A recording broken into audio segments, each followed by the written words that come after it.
to Mosque compound, saying they wanted to preempt.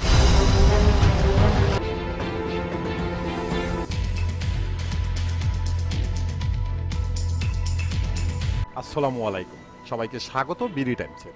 বর্তমান আধুনিক পৃথিবীর কূটনীতিক এবং সামরিকভাবে বড় একটি অংশ পরিচালনা করে থাকে ইহুদিবাদী ইসরায়েল। এরপরও তাদের কোনো স্বস্তির খবর নেই, আছে শুধু হতাশার খবর। অভিশপ্ত ইহুদিবাদী জাতি, তারা ধ্বংস হবে, এটা তাদের জন্য অভিশাপ। দখলদার ইসরায়েল শেষ হয়ে যাবে, এটা তাদের একটি ভবিষ্যৎবাণী। ইসরায়েল বিনাশের কারণ এখন ইরান, ইসরায়েল ধ্বংস হওয়ার মূল কারণ হবে ইরান।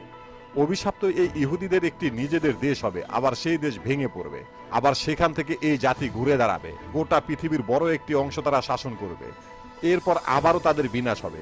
এমন ভবিষ্যৎবাণী ইহুদিরা নিজেরাই মেনে থাকে। বর্তমান যুগের আধুনিক বিজ্ঞানরা দাবি করেছে ইসরায়েল বিনাশ হওয়ার মূল কারণ হবে ইরান। কিভাবে সম্ভব? আসলে কি ইরানের কারণে ইসরায়েল বিনাশ হয়ে যাবে? যদি হয় তাহলে কিভাবে হবে, কতদিন পর হবে? এই বিষয়গুলো নিয়ে প্রতিটি পার্ট বাই পার্ট আলোচনা করব আজকের এই ভিডিওতে। আশা করি ভিডিওটি শেষ পর্যন্ত দেখবেন। আর হ্যাঁ প্রিয় দর্শক, এখন থেকে আমরা এই চ্যানেলটি নিয়ে নিয়মিত কাজ করব, আপনাদের সাবস্ক্রাইব এবং সহযোগিতা কামনা করছি।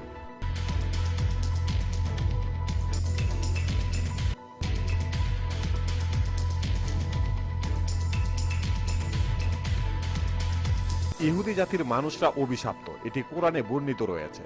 এরা এমন জাতি, এরা কোনোদিনও হেদায়েত প্রাপ্ত হয়নি পৃথিবীতে। মহান সৃষ্টিকর্তা যত নবী রাসূলগণ পাঠিয়েছে, এই ইহুদিদের কাছে বেশিরভাগ পাঠানো হয়েছে, কিন্তু তারা হেদায়েত পায়নি। উল্টো অসংখ্য পরিমাণ নবী রাসূলদেরকে তারা হত্যা পর্যন্ত করেছে। বর্তমান যুগের ইতিহাস ঘাটলেও দেখা যায় এরা অভিশপ্ত জাতি, এদের নিয়ে অসংখ্য পরিমাণ ইতিহাস রচিত হয়েছে। এই জাতির মানুষরা এতটাই ভয়ানক যে ইতিহাসে রয়েছে তারা অতীতে বিভিন্ন জাতির মানুষের উপরে নির্মম অত্যাচার করত, এমনকি অন্য জাতির শিশু বাচ্চাদের পর্যন্ত তারা বলিদান করত, যার কারণে পৃথিবীর প্রতিটি স্থান থেকে তারা বঞ্চিত এবং লাঞ্ছিত হয়েছে। পৃথিবীর আদিমকাল থেকে এই জাতির উপস্থিতি অনেক বেশি ছিল, কিন্তু তাদের অত্যাচারী মনোভাবের কারণে কখনো তারা স্থায়ীভাবে একটি স্বাধীন রাষ্ট্র পর্যন্ত কখনো তৈরি করতে পারেনি। দ্বিতীয় বিশ্বযুদ্ধের সময় জার্মানের মহানায়ক হিটলার ৬০ লাখ ইহুদিদেরকে হত্যা করেছে এবং তিনি চেয়েছে এই জাতিকে পৃথিবী থেকে নিশ্চিহ্ন করে ফেলতে, কিন্তু তার হয়ে ওঠেনি। অবশেষে দ্বিতীয় বিশ্বযুদ্ধের পর মধ্যপ্রাচ্যে ফিলিস্তিনের ভূমিতে এই ইহুদি জাতিদের আশ্রয়স্থান হয়। ধীরে ধীরে এই অভিশপ্ত ইহুদি জাতিরা যে কতটা ভয়ানক তা বিশ্বের কাছে প্রমাণিত হয়। ফিলিস্তিনের ভূমি দখল করে তৈরি করে ফেলে নিজেদের একটি আলাদা রাষ্ট্র। কিন্তু বিজ্ঞান বিশ্লেষক ইসলামের ভবিষ্যৎবাণী এবং ইহুদিদের ভবিষ্যৎবাণী অনুযায়ী উল্লেখ রয়েছে তাদের ধ্বংস অনিবার্য।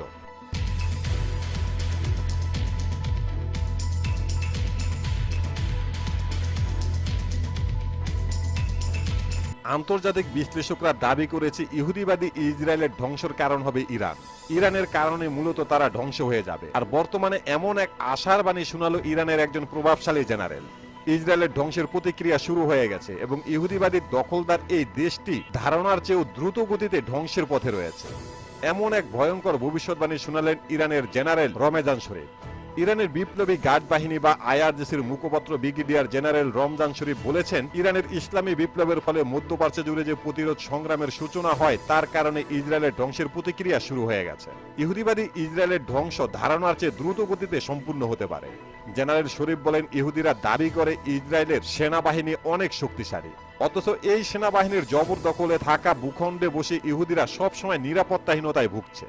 ইতিমধ্যে হিজবুল্লাহর ভয়ে প্রায় ৫ লাখেরও ঊর্ধ্বে ইহুদিরা ইতিমধ্যে ইসরায়েল ছেড়ে পালিয়ে যেতে বাধ্য হয়েছে। তাই ধারণা করা হয় খুব অল্প সময়ের মধ্যে ইসরায়েল বিনাশ হয়ে যাবে।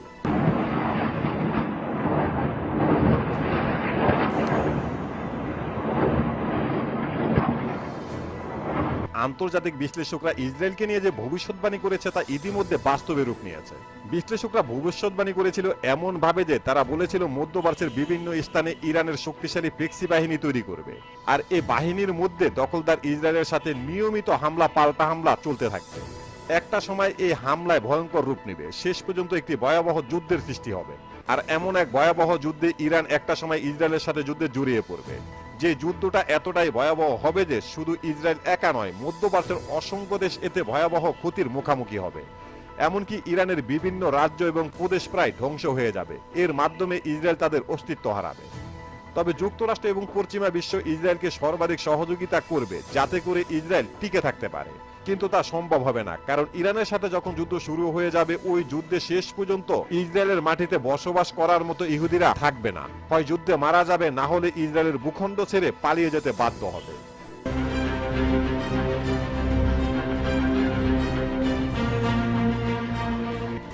ইহুদিদের ধর্মগ্রন্থে উল্লেখ রয়েছে যে ইহুদি রাষ্ট্রটি টিকে থাকবে না, ধ্বংস হয়ে যাবে, আর সেটা হবে ইসরায়েল রাষ্ট্র জন্ম হওয়ার ৮০ বছরের মধ্যে।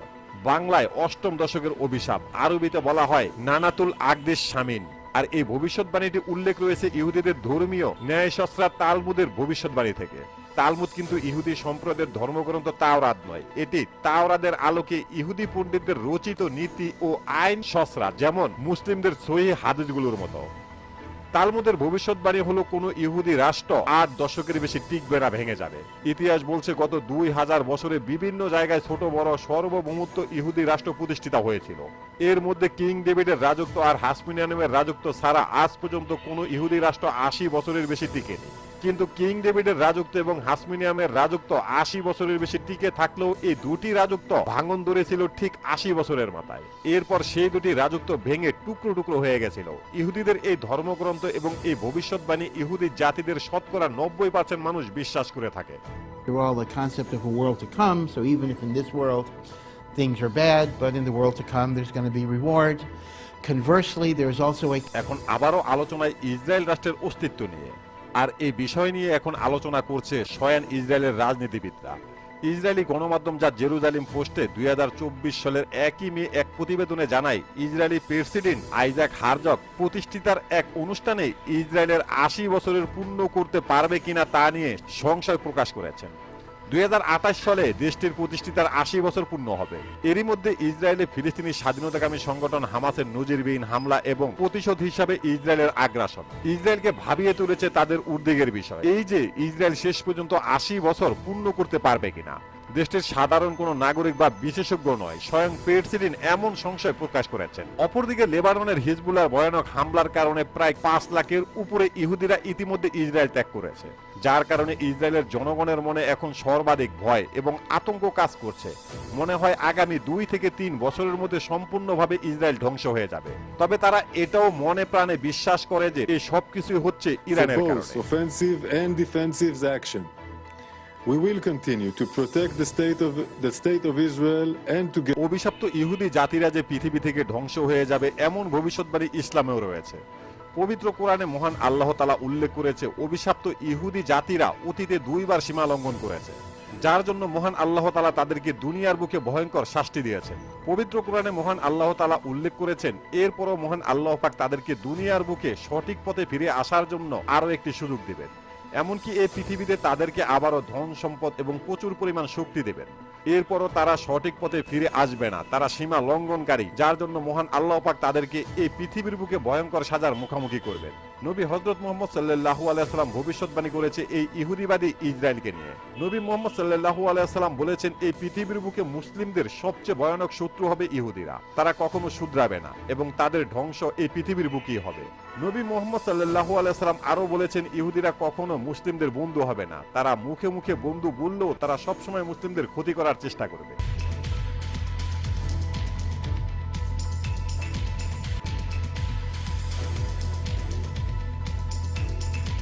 ইসলামের ভবিষ্যৎবাণীতে আরো রয়েছে একটা সময় অভিশপ্ত ইহুদি জাতিদের নির্যাতনে মুসলিমরা জর্জরিত হয়ে পড়বে।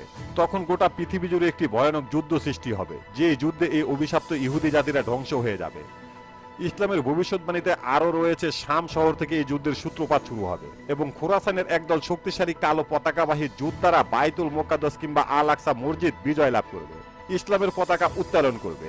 এতে করে স্পষ্ট বোঝা যায় আফগানিস্তানের তালেবানরা ফিলিস্তিনির বাইতুল মুকাদ্দাসে ইসলামের পতাকা উত্তোলন করবে।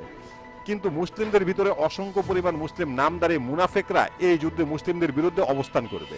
কবে শুরু হবে এই যুদ্ধ? আফগানিস্তানের তালেবানরা যে বাইতুল মুকাদ্দাসে ইসলামের পতাকা উত্তোলন করবে তার উল্লেখযোগ্য কতগুলো হাদিস রয়েছে, এই সম্পর্কে জানতে দেখতে পারেন আমাদের এই ভিডিওটি। প্রিয় দর্শক, আমাদের প্রতিটি ভিডিওর ইনফরমেশন উল্লেখযোগ্য ভেরিফাই পেজ থেকে সংগ্রহ করা। এরপরও যদি ভুল হয়ে থাকে তাহলে অবশ্যই কমেন্ট বক্সে জানিয়ে দেবেন। এখানেই শেষ করছি আমাদের আজকের প্রতিবেদন। আল্লাহ হাফেজ।